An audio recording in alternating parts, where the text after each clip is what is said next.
সম্মানিত সুপ্রিয় দর্শক শ্রোতা দেশ ও প্রবাস থেকে যারা এই মুহূর্তে আমাদের সাথে আছেন, ভিডিও দেখতেছেন অথবা শুনতেছেন, সবাইকে জানাই আন্তরিক প্রীতি ও শুভেচ্ছা। বন্ধুরা, আমি কথা বলছিলাম সুইট সুন্দরী অপরূপা মিষ্টি একটি আপুর সাথে প্রতিবেদন করবে বলে সংযুক্ত হয়েছে আমার সাথে অডিও কলের মাধ্যমে। কয়েকদিন আগে থেকেই যোগাযোগ করছিল। আসলে আপুটি কেন আসলো প্রতিবেদনে বিস্তারিত ভিডিওতে থাকবে, অবশ্যই আপনারা ভিডিওটা কন্টিনিউ করবেন। আসসালামু আলাইকুম। ওয়ালাইকুম সালাম। আসসালামু আলাইকুম। ওয়ালাইকুম আসসালাম। আপু, হ্যাঁ আপনি ভাই, কেমন আছেন? আছি ভাইয়া কোন রকম আছেন? কোন রকম কেন সেটা তো আমি অবশ্যই শুনবো। তার আগে জানতে চাই আপনি প্রতিবেদনে কেন আসছেন?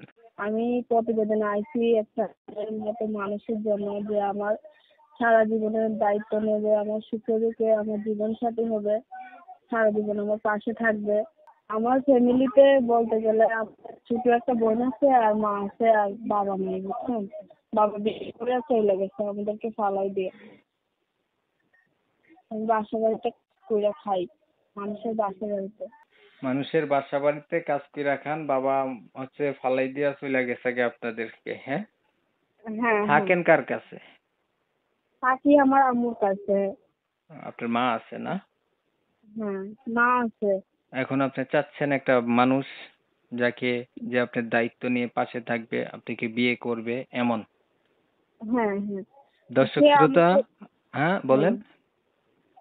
বলছি যে সে আমাকে যাতে আমার সারা জীবনের দায়িত্ব নেই, সে আমার সুখের দিকে পাশে থাকে, আর আমার আমার বাবা মা আমার মায়ের দায়িত্ব নিতে হবে না, বুঝছেন, আমার দায়িত্ব নিলেই হবে।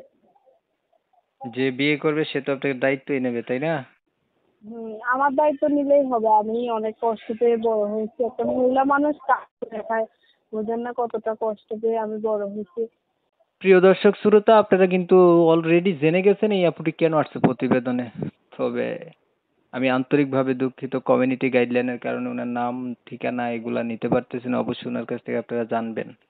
পড়াশোনা কতটুকু করছেন? পড়াশোনা বেশি করতে পারি না, কারণ মাটা হচ্ছে একলা মানুষ, মা অসুখের মানুষ।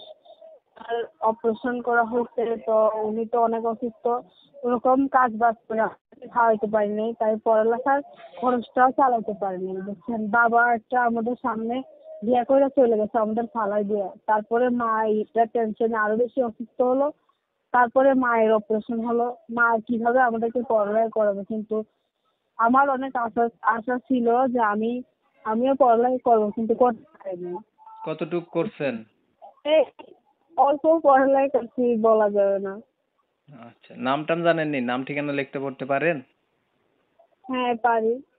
আচ্ছা, ও কোরআন শরীফ পড়তে পারেন? না ভাইয়া, মিথ্যা কথা বললে লাভ নেই, আমি পারি না কোরআন শরীফ পড়তে। নামাজ পড়েন? নামাজ পড়তে পারি, 5 ওয়াক্ত নামাজ পড়তে পারি। পড়েননি? পড়বার তো ইচ্ছা, কিন্তু কাজ পড়েন। কাজ করি, আবার আচ্ছা, টেলার মেশিন নামাজের কোনো অজুহাত আসেনি ভাই? সব সময় নামাজ পড়তে হবে?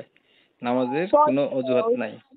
তাদের বাড়িতে যাই, ওনাকে বইলা রিকোয়েস্ট করে পড়ি, কত সময় আবার কত সময় পড়তে পারি না, পড়ার অনেক চেষ্টা করি।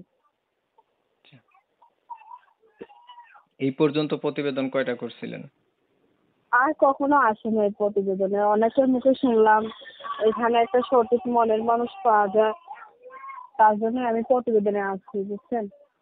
আচ্ছা, ধরেন আমি একটা সঠিক মনের মানুষ পাইলেন, মানুষটার বয়স বেশি হলো, দেখতে কালো হলো, তখন কি করবেন?